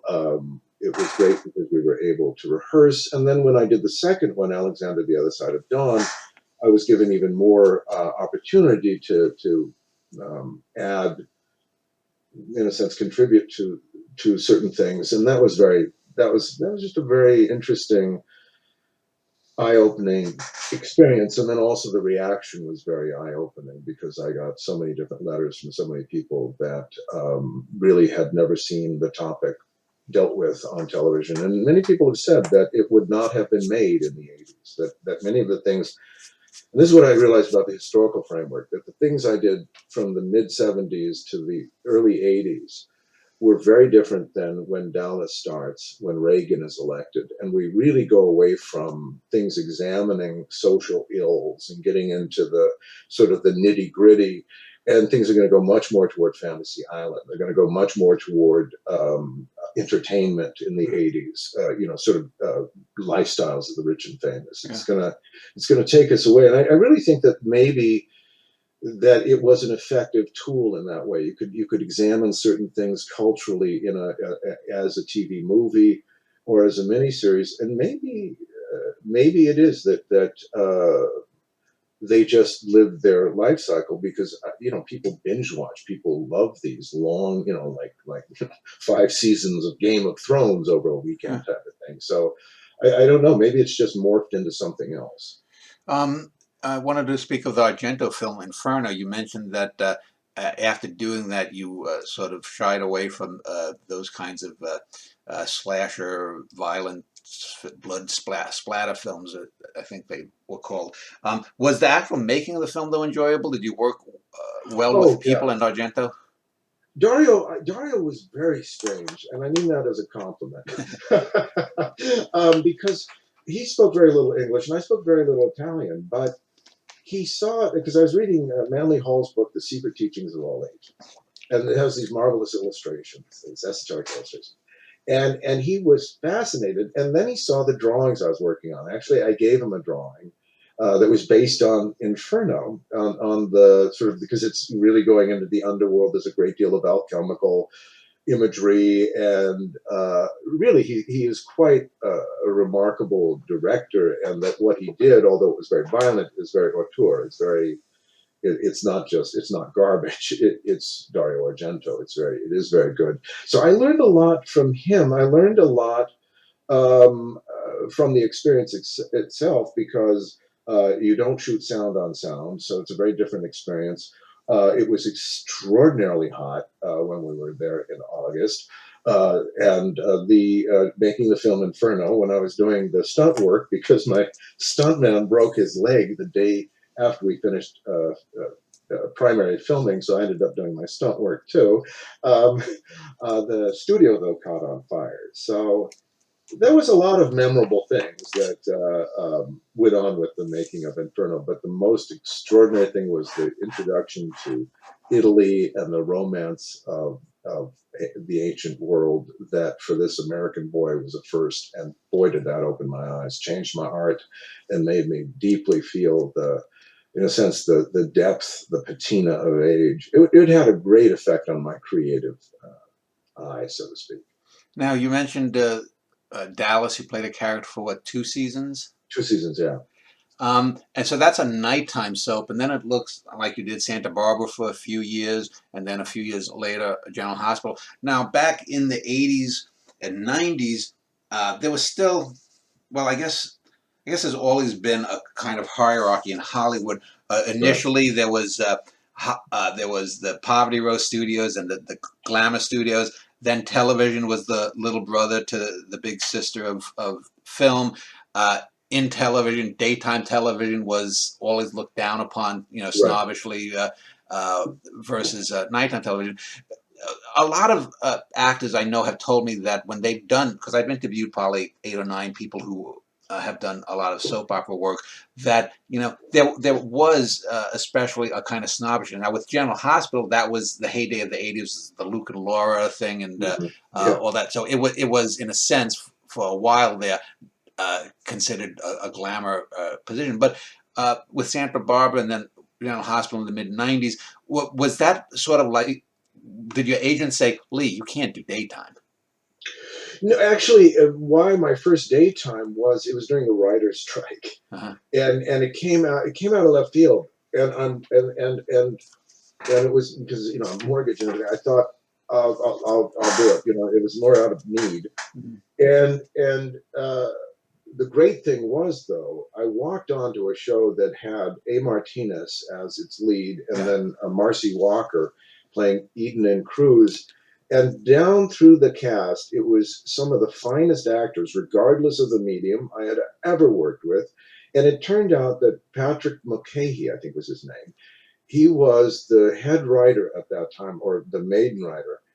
And he wrote with such subtlety, such insight that I ended up doing not only some of the best acting I ever did, but I enjoyed the acting and the people I was acting with immeasurably. As a matter of fact, A and I have remained lifelong friends, and he made his way to help me fight the Woolsey Melba Park fire. He made it through roadblocks and everything.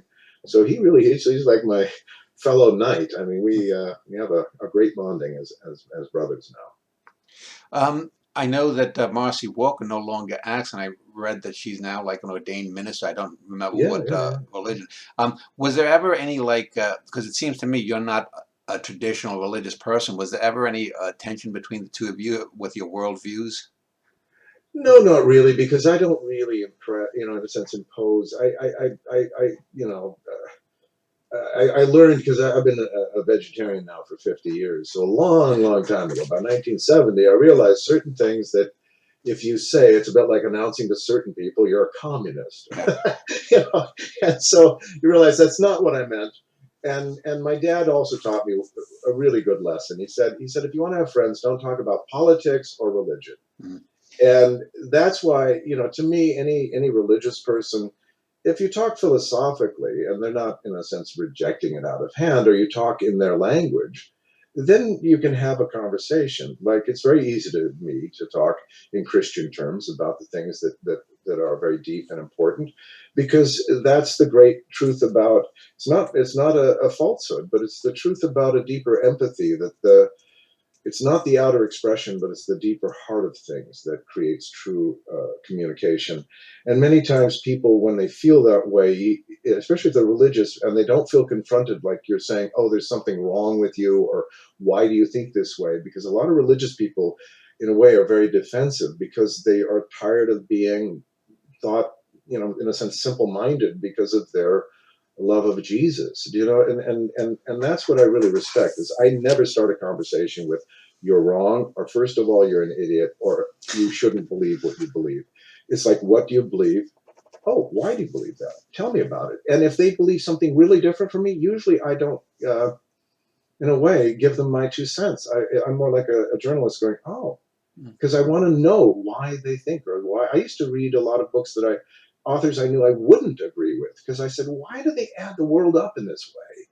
And that's what became fascinating. So usually, if you approach them with not challenging them, everybody will have a good conversation with you. I know I've often said that to people when I interview. I say, in interview, I'm not trying to argue. If I was talking with someone who has a different political or religious belief, and was a guest in a debate format, I'd argue with someone. But if I'm interviewing someone and I mean, there was one time a woman who was talking about life after death, and there was one woman who believed in it, one woman who didn't. And the woman who believed in it then started talking about taking out of body experiences to Pluto, and that just came out of nowhere. For me, and I just went with it, and people would be like, well, "Why didn't you hold her feet more?" I said, "Well, that's not the point of the interview. She's here to express who she is, Yeah, and that's what an interview facilitates. I'm not here to debate the metaphysical merits of her claims." that's Uh, good. Yeah. but anyway, I've been a long-time General Hospital fan. I watched it since I was a teenager, and so one of the roles, other than the Eve Plum films that you did in the '70s, and then Rich Man, Poor Man, that I knew you most from, was Yeah. General Hospital, when you did play the aforementioned Damian Smith. Did you, in researching that character, did did you like look back at the character that played your father? I don't think you ever had scenes with the character that's supposed to be your father.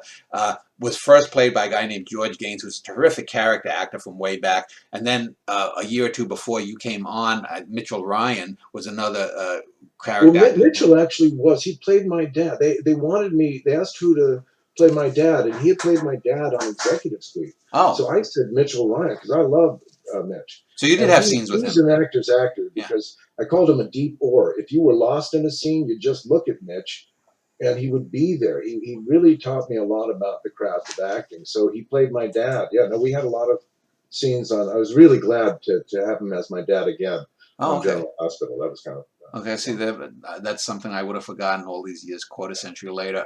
Now you played an ostensible bad guy.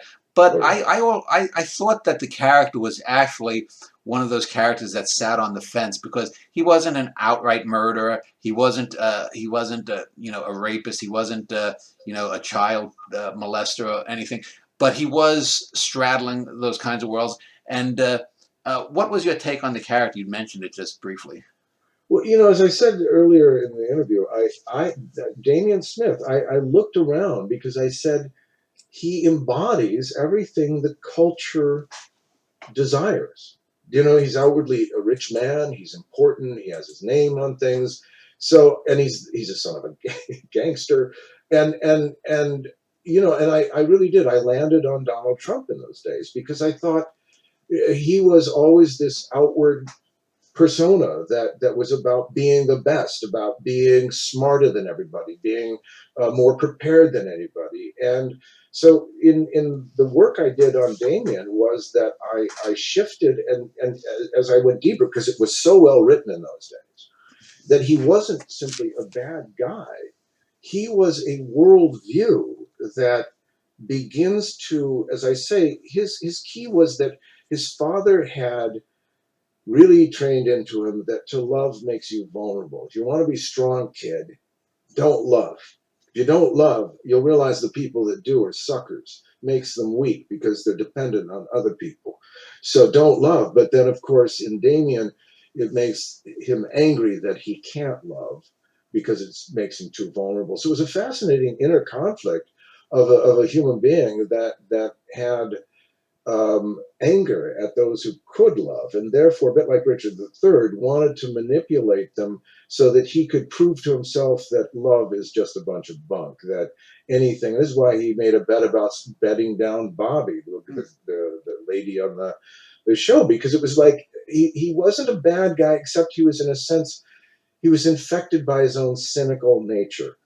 And that because he was so cynical, it allowed him to destroy people, to work for everything to his own benefit. But it is, and I really do, I feel it gives us insight into why, with a lot of CEOs, when you expect empathy, you're being naive. That's what Damien would say. Don't expect me to care. And was Mary Beth I use Evans? the emotions to control you, And was it not to feel you. was it Mary Beth Evans who was the leading lady for Damien at She that was time? wonderful. Yeah. Yeah. And she was like dancing. She was a dance partner. She was wonderful. Yeah. And that was, we were the conspiratorial too. Of course, she, I think, was forgiven. I, of course, died in the sewers along with the rats. I think I forget. Oh no, I died. Actually, I came back, and then I was hit with a baseball bat. I was stuffed into something, and then the orphanage that I had tried to burn down did burn down. I was I was a rat. But I said they killed me in a way that it was like they showed me so dead, because usually in soap operas, your ghost rat, like that's what happened on Santa Barbara. I died as Zach Kelton, the rapist gynecologist, and 6 weeks later I came back as their DA. Not at all related.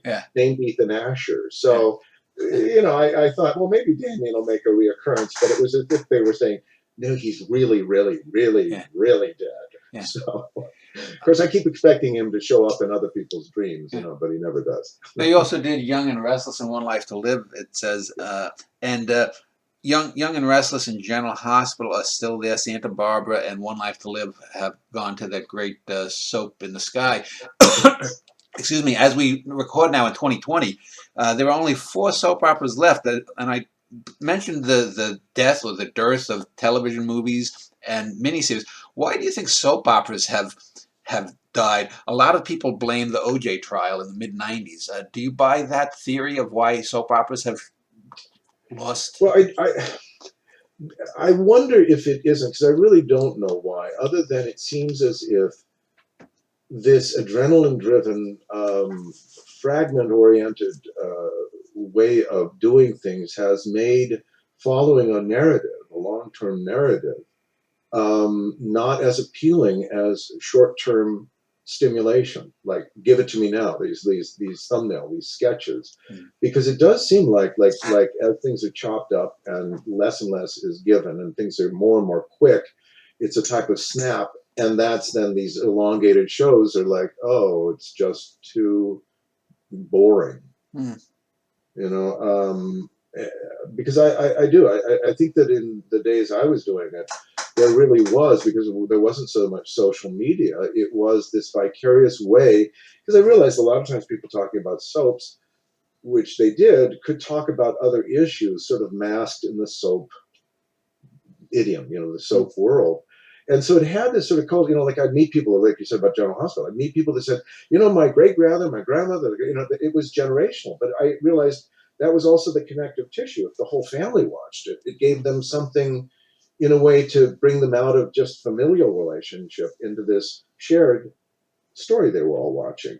So I don't know. I would be interesting more from people who love the medium, or even it'd be interesting, the soap journalists, because a lot of those people really love just the medium itself and the way stories are told in soap operas. So, but I just wonder if it isn't that with smash cuts, shortcuts, TikTok, and all of these things, tweeting, that people want this and are not, in a way, wanting the longer form, maybe.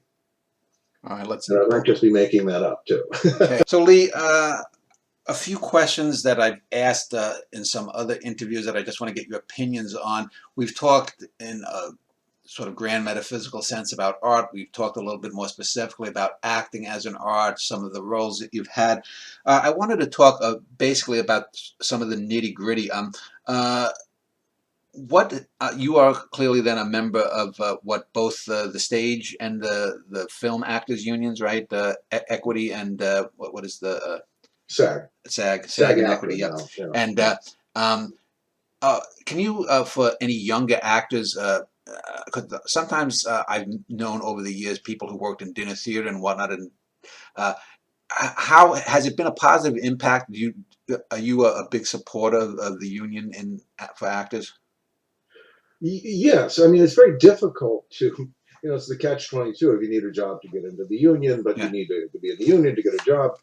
But there's a lot of things that aren't actually that way. If you do an independent film, if you work off union, you cannot apply. So there are paths, but yes, in terms of the union, there's a great respect, because the history of it is really that the actors that fought for these rules, because they're very important rules, all got blacklisted. Their careers were ruined. So we really are on the bodies of the backs of those that said this is worth it. And I do feel that when films are made and television is made, the hours are by nature very, very long.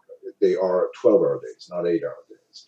And oftentimes they go to 16 and 18-hour days. So what the union does is that it makes it expensive to do so. And it also protects, like with turnarounds and what they call forced calls, that you have to have a certain amount of time to rest and return to the studio. All of those are very helpful. And as much as we'd like to say people would do that out of the goodness of their heart, when you read about early film, no, they don't. And so, absolutely, I have to say, thank you, SAG-AFTRA, because we also develop pensions, and Yeah. that is what allows actors to survive after their star has, in a sense, gone back to the firmament, to still be able to live, and it's very important. So no, I'm very much a supporter of what they've done for the actor. Yeah, I think a lot of people think that if you've been on a television series for a few years that you're set for life. And I've interviewed many actors. I say, well, I did something 40 years ago. I did a Cheers episode, and I got 13 cents for it last year. As we wind up, Leigh, let me just ask you, what sacrifices have you made for your arts generally and for acting specifically, and has it been worth it?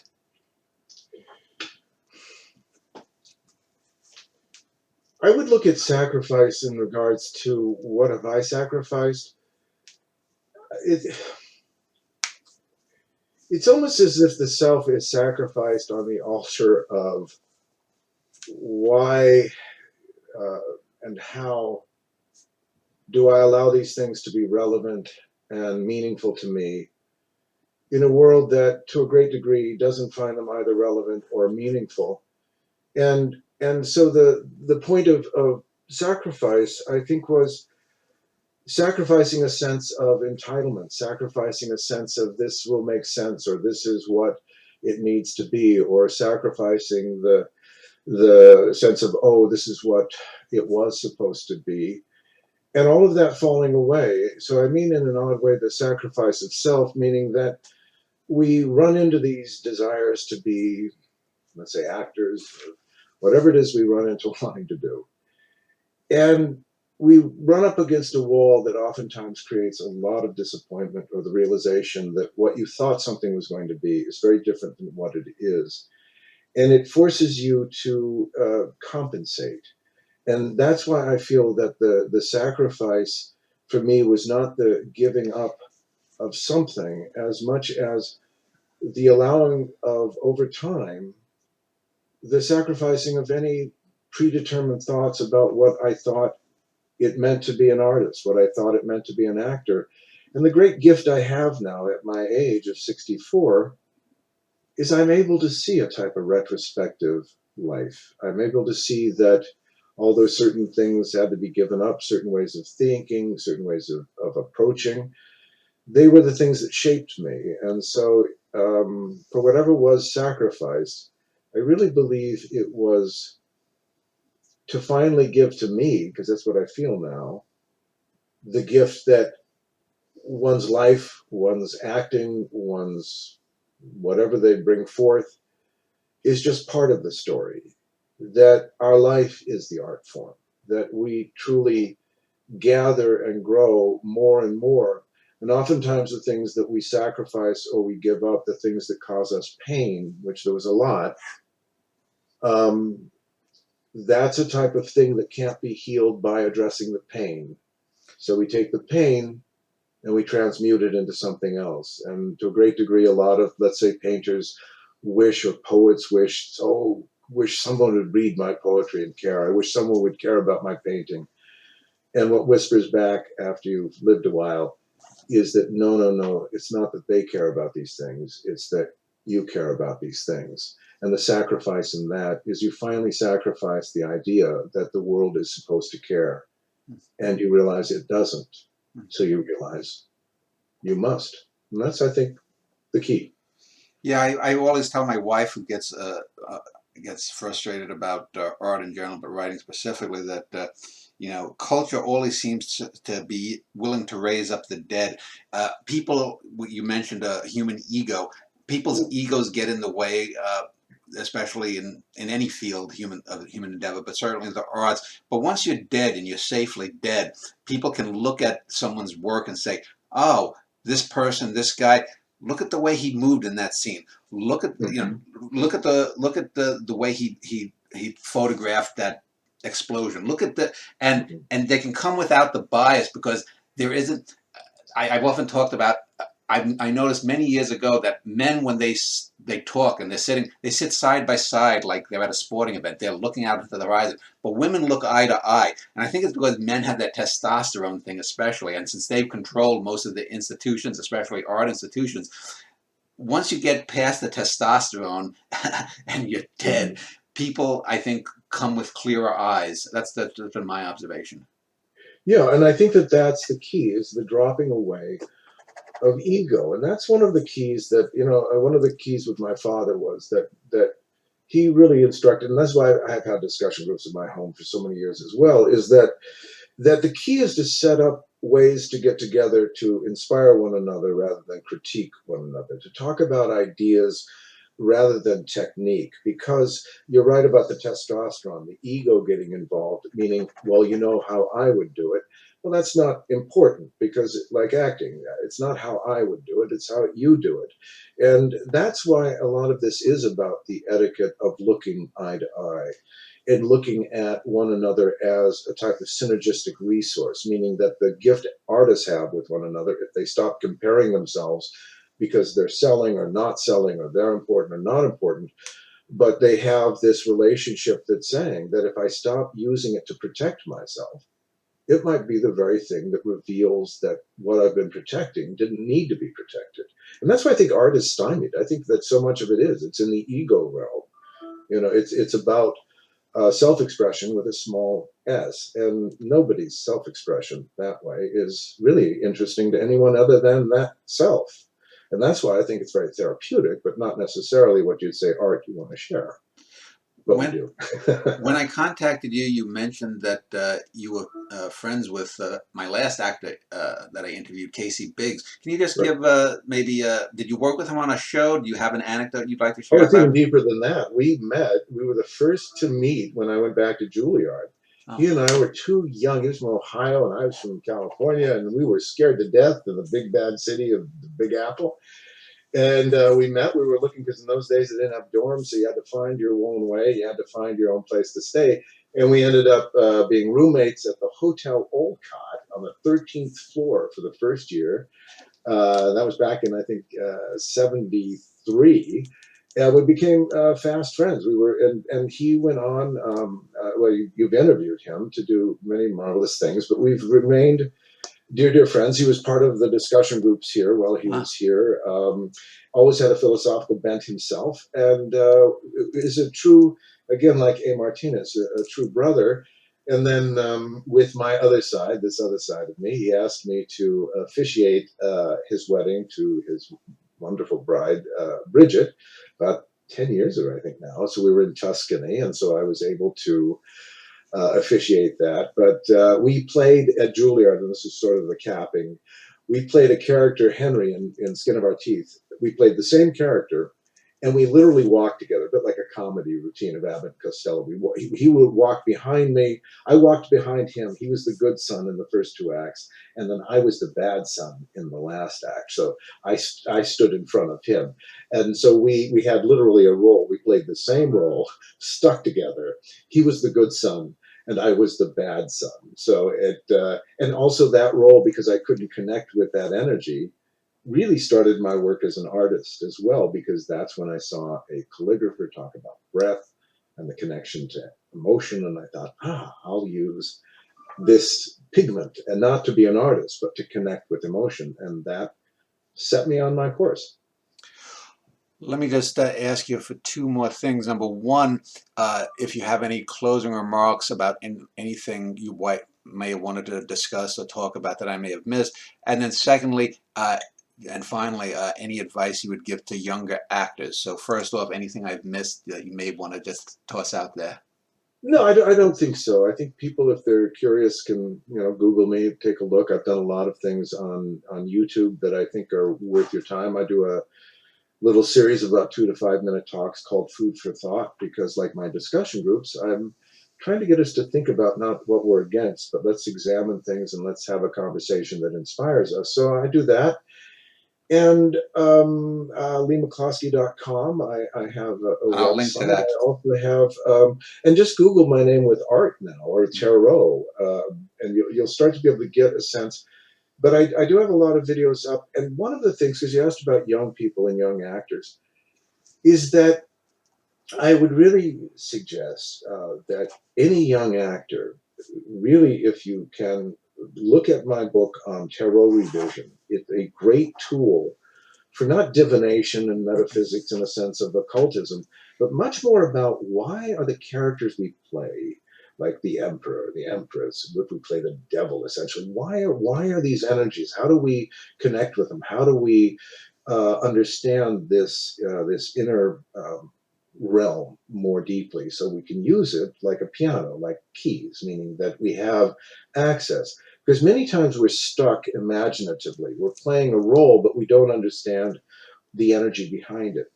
And that's why even if you take, let's say, the archetype of death, or you take the archetype of temperance, or these, and you lay them over, you start to get a sense of, oh, I'm not just looking through the surface of something, but much more like the energy that's rising into this character. So many of the questions I had when I was young are really revealed through my art and my writing, because I'm very interested in tools.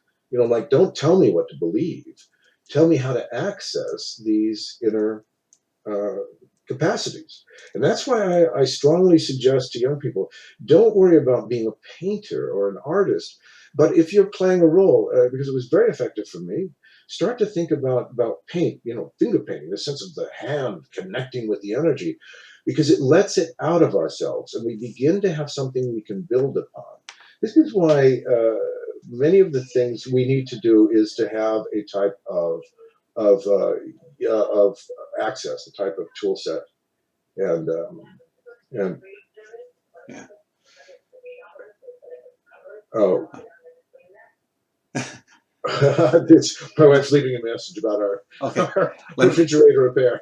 okay. Well, let's pick up on one final thing you just mentioned, YouTube, and you mentioned doing 2 to 5 minute videos. And I know that I've done these interviews. You're, I think, my 275th interview in this series, and I think you're the 28th or 29th actor that I've interviewed. And most of those interviews range from about an hour and 40 to 2.5 hours. The shortest being an hour, the longest being 3 hours.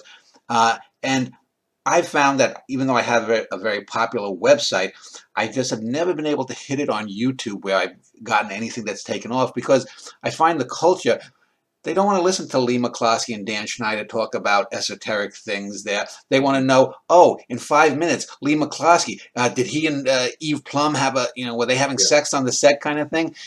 That's the thing they're interested in. So what has been your observation about the lowest common denominator in YouTube? Have you crafted your videos to be these 2 to 5 minute talks because after 5 minutes people are going to tune out no matter what you Well, say?